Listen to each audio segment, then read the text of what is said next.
Okay, this is how we download and install Python on Windows 10. So we want to search for Python first, and we just go into Python. It's python.org. Go into downloads, and we're going to be downloading this 3.8.3. So 3.8.3 is the latest version here. Now, when you're doing this, it could be like 3.8.4. So just go ahead and download that. I'm just going to click on that now. I've already downloaded it. It's here, and we just click on it. Let it open up, and then we want to make sure you add Python 3.82 path. This allows you to type Python in the command line and then run it. And then we want to click install now. Click on yes. And then it will be installing standard libraries.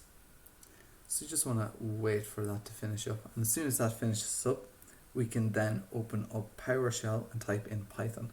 Now, if you already had PowerShell open, you will have to close it and then open it up again, because when you install to path, PowerShell doesn't know that Python exists, and so you'll just have to reload it.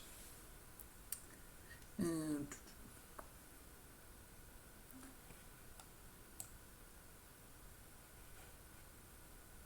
shouldn't take much longer than this.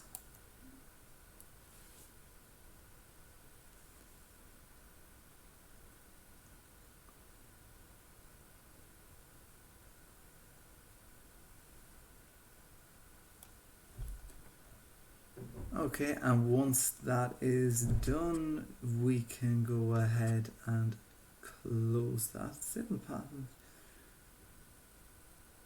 Okay, that's just for the path length. If you have Python installed somewhere where the path length is more than 260 characters, you can just change the max path limitation. Okay, so we should be able to go ahead and open up PowerShell now. So in Start, click on PowerShell, open up PowerShell, a window like this should appear, and then when you type in Python, it should then open up a Python terminal, and then you can check to make sure that's working by doing, let's say, 1 + 1, and we should get 2. The way this works, it's a read, evaluate, print loop. So what it will do is will read in whatever you type in here. It'll evaluate it. When you press enter, it'll print whatever it is, and then it'll continue on in the loop. So that's how you install Python.